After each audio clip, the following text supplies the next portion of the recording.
Chers frères et sœurs bien-aimés dans le Seigneur, nous voulons dire un infini merci à notre Dieu qui nous a fait comprendre de mille manières que nous étions chéris à ses yeux et que rien ni personne ne pourrait nous arracher de son cœur parce qu'il a mis tous les garde-fous nécessaires pour que nous parvenions à la plénitude de vie qu'il a prévue et réalisée pour nous d'avance en son cœur. Nous sommes donc les citoyens de la victoire, en route pour conquérir ce qui nous est dû, du fait de l'amour infini de notre Seigneur qui s'est donné pleinement en mourant sur la croix et en versant son sang jusqu'à la dernière goutte. Il n'y a désormais plus d'échec dans l'âme chrétienne, tout simplement parce que Jésus qui s'en est allé, non seulement lui a préparé une place, mais continue à intercéder de manière régulière, perpétuelle auprès de son Père, pour que nous n'ayons aucun obstacle sur notre chemin. Frères et sœurs bien-aimés, le texte de l'évangile d'aujourd'hui montre combien Jésus est devant son Père et intercède pour nous. Il est à la fin de son ministère, bientôt il va s'en aller.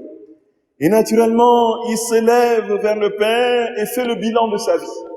Voici, Père, ce que j'ai accompli. Tu m'as donné des enfants que j'ai gardés et personne ne s'est perdu sauf le fils de la perdition.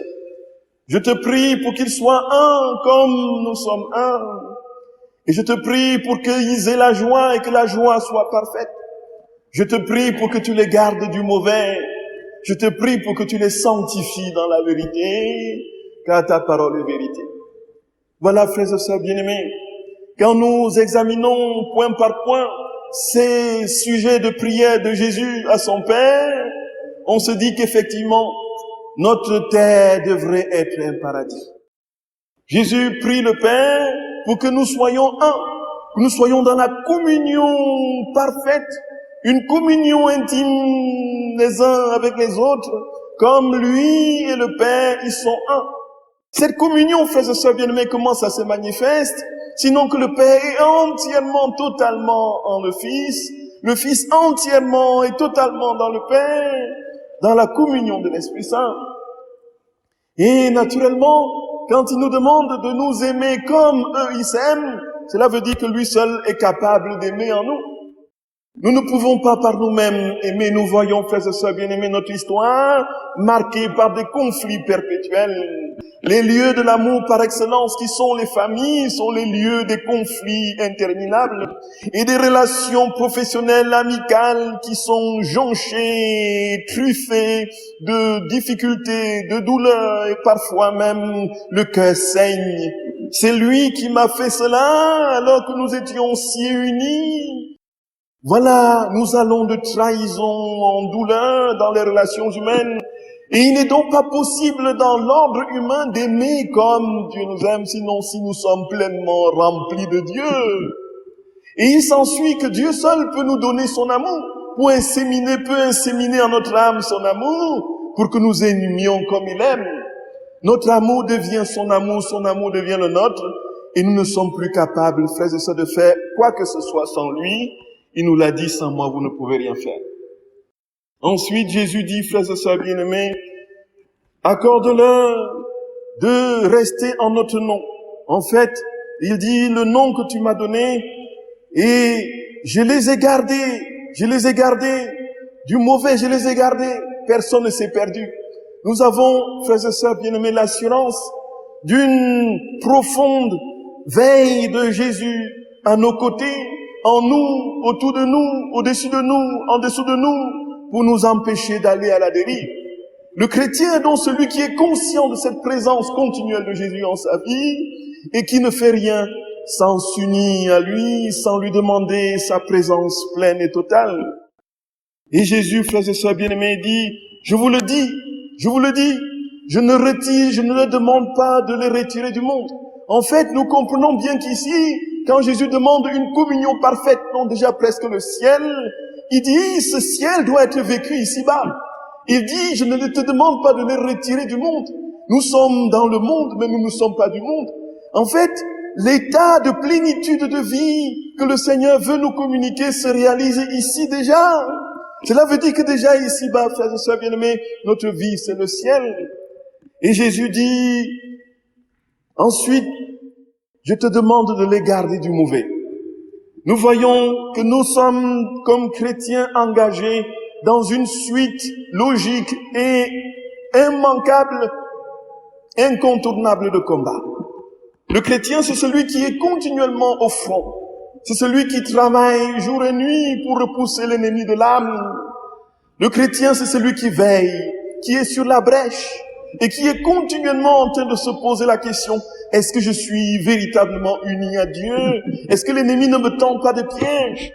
Et nous savons qu'en dépit de tout ce que nous pouvons imaginer, les conflits qui jaillissent dans le cœur de l'humanité entre les hommes prend sa source dans l'auteur même du mal. C'est pourquoi Saint Paul dira dans l'Épître aux Éphésiens au chapitre 6, ce n'est pas contre la chair et le sang que vous avez à lutter, mais contre les principautés, les forces, les dominations, les esprits malins qui sont dans les lieux célestes. Il s'ensuit, frères et sœurs bien-aimés, que ce combat spirituel, le Seigneur l'a mené d'avance, il nous a donné la victoire. Il dit à son Père, garde-les du mauvais. Il s'il le dit, c'est parce qu'il a déjà récapitulé dans tous les combats de sa vie, de tous les combats depuis le combat du désert jusqu'aux luttes qu'il a menées dans les nuits de prière et de veille. Il a déjà concentré dans toute sa personne tous nos combats que nous mènerions. Nous sommes donc désormais sûrs de la victoire. Nous sommes définitivement inscrits dans la victoire de Jésus. Et il s'ensuit que le Seigneur, quand il prie pour que nous soyons gardés du mauvais, cela veut dire que nous pouvons vivre sur cette terre sans aucun péché. Jésus le dit, soyez saints comme votre Père céleste est saint. Il ne dit pas, vous serez saints au ciel. Il dit, soyez saints ici sur la terre. Cela veut dire que c'est possible. Cela veut dire que Jésus l'a déjà réalisé. Le problème, c'est que nous trouvons cela comme une mer, un océan à boire, tout simplement parce que nous sommes loin de cette réalité de la vie divine qui veut prendre possession de notre être et nous transformer en elle. Et Jésus nous dit, frères et sœurs bien-aimés, pour terminer sa prière, il dit, sanctifie-les dans la vérité. Ta parole est vérité. Qu'est-ce que la vérité, frères et sœurs bien-aimés? Nous avons la réponse de Jésus. Je suis le chemin, la vérité et la vie. La vérité, c'est Jésus. Ta parole est vérité. C'est quoi la parole? La parole, c'est bien ce que Jésus dit. Saint Jean dit dans son prologue, au commencement était le Verbe, au commencement était la parole était avec Dieu, la parole était Dieu. En fait, la parole, c'est qui? C'est Jésus. La vérité, c'est qui? C'est Jésus. Sanctifie-nous dans ta vérité, cela veut dire, frères et sœurs bien-aimés, unis-les à moi, que nous ne fassions plus qu'un. Et comment nous pouvons être unis à Jésus? Ce n'est pas une union d'ordre communioniel, de l'ordre d'un face-à-face. Je ne regarde pas Jésus qui me regarde, et puis je fais ce que Jésus me demande de faire. Oui, j'entre en Jésus, Jésus entre en moi, et c'est lui qui fait tout en moi. Et si c'est lui qui fait tout en moi, mes actes sont des actes de Jésus. Et qui est-ce que je suis en finale? En finale, je suis un petit Jésus. Quand on me regarde, on voit Jésus. Voyez, quand on me voit, on voit Jésus. De sorte que l'heure vient où nous devions être tous de Jésus. Quand on regarderait chacun, on verrait Jésus dans l'âme, dans le cœur, dans le corps de chacun. Parce que Jésus marche en nous, frères et sœurs bien-aimés, il parle en nous. Et quand il parle en nous, c'est quoi? C'est la bonté, c'est la douceur, c'est l'humilité, c'est la joie. Quand il parle en nous, c'est quoi? C'est l'amour, c'est l'amour, c'est l'amour. En définitive, frères et sœurs bien-aimés, dans la prière de Jésus à son Père, qu'est-ce qu'il demande pour ses enfants? Qu'est-ce qu'il leur demande, frères et sœurs d'amour? Qu'est-ce qu'il leur demande? Il leur demande, en fait, de vivre le ciel sur la terre.